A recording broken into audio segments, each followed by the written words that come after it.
Bonjour à tous, on parle sport aujourd'hui dans le Grand Direct et plus particulièrement de handball ici au Palais des Sports de Besançon à la veille d'une compétition d'importance dans le milieu.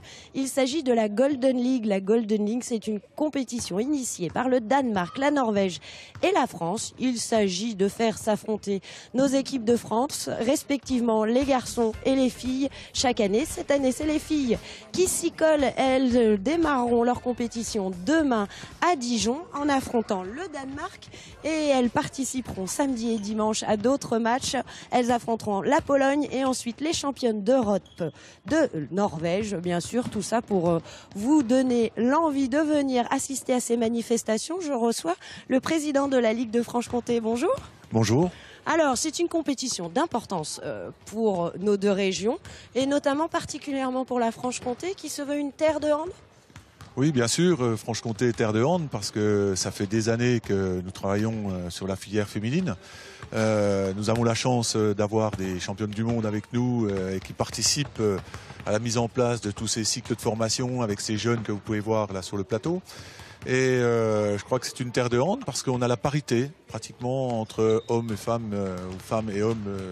Et nous voulions travailler sur une vraie compétition et on a la chance d'avoir notre fédération qui nous suit, bien sûr, parce que c'est pas facile de pouvoir organiser une telle manifestation, et notamment à Besançon, qui est le fief du handball féminin en Franche-Comté.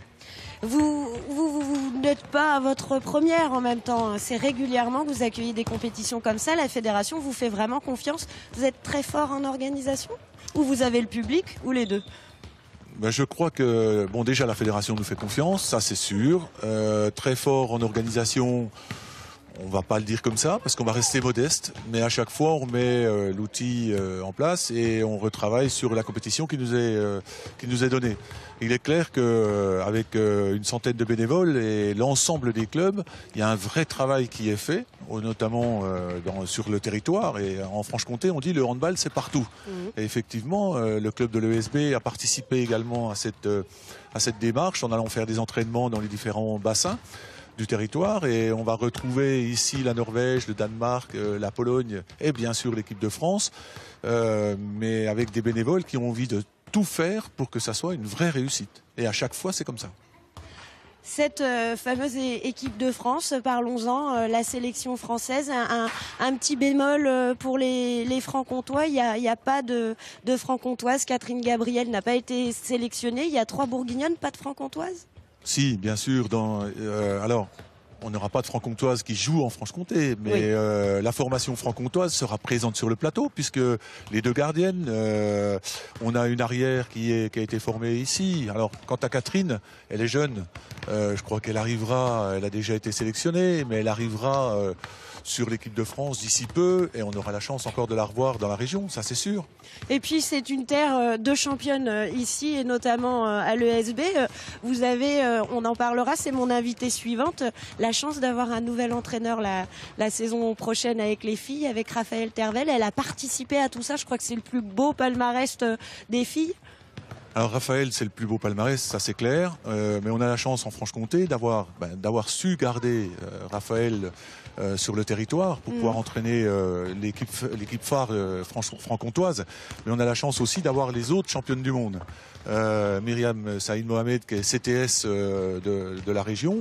On a Sandrine Mario Delers qui est prof sur la région mais qui s'occupe du club, qui travaille avec les jeunes du club et qui travaillera à côté de Raphaël d'ici peu.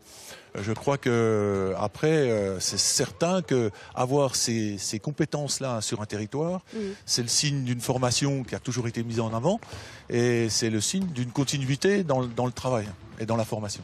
Je vous remercie Marie-Albert, je vous emprunte le micro, je me dirige vers notre championne Raphaël Tervel. Elle ne sera pas interrogée aujourd'hui en tant que futur entraîneur des Bisontines, mais plutôt comme ancienne membre de l'équipe de France. Vous avez vécu tout ça dans votre carrière? Oui, bien sûr, la Golden League, ça fait partie des compétitions mises en place depuis quelques années maintenant avec la fédération française et les fédérations norvégiennes et danoises. C'est vrai que c'est une super compétition parce que c'est un très beau plateau, c'est quand même les trois des meilleures équipes mondiales, donc ça permet vraiment de se préparer aux compétitions plus officielles, que ce soit les championnats du monde ou les championnats d'Europe. Donc avoir un événement comme ça tous les 2 ans, c'est super, et encore plus quand c'est à domicile, à la maison, pour le public a toujours répondu présent, quoi, c'est super. Comment on se sent à la veille de ces événements? Les joueuses françaises, elles ont joué ici, elles sont à la maison. Est-ce qu'on joue différemment quand on est chez soi? C'est sûr, c'est toujours plus sympa d'être à domicile. On a l'appui du public. L'équipe de France maintenant a une certaine image aussi un peu partout en France. Et c'est vrai que quand on se déplace dans toutes les salles de France, c'est toujours plein, c'est toujours des belles ambiances. Et voilà, ce sera encore le cas jeudi et samedi, dimanche. Donc c'est juste super pour les filles. On revient à Catherine Gabriel. On est forcément déçu quand on n'est pas sélectionné, mais ça fait partie du métier. Ça fait partie du jeu, surtout que c'est un poste où voilà, l'équipe de France est quand même bien fournie. Il y a 2 très très bonnes gardiennes devant elle. Maintenant, comme on disait tout à l'heure, elle est jeune, elle a encore le temps, donc laissons-lui le temps de progresser, et un jour elle pourra y aller. Ce sera votre travail la saison prochaine, dans la prochaine Golden League, on verra des Byzantines? Bien sûr, après c'est vrai que le fait aussi de jouer en Division 2 par rapport à l'équipe de France, on s'éloigne un peu du niveau, donc parce qu'on n'est pas encore en LFH, il reste encore des matchs à gagner, donc si on retrouve l'élite la saison prochaine, effectivement il y aura plus le sélectionneur pourra voir un peu plus souvent les filles, c'est sûr. Oui, et puis de toute façon ça reste une terre de handball ici, Besançon, et vous ferez en sorte qu'on voit toutes ces joueuses dans les années qui viennent. C'est ça, on essaiera, on a de l'ambition avec Sandrine, on va essayer de faire quelque chose de bien de ce club-là. Eh ben, je vous remercie, merci à tous. Et donc, les compétitions démarrent donc jeudi à Dijon, samedi, dimanche à Besançon. Il reste encore quelques places, mais dépêchez-vous, il n'y en a plus tant que ça. Donc, précipitez-vous pour venir soutenir votre équipe de France et voir vos Byzantines et Bourguignonnes à l'œuvre.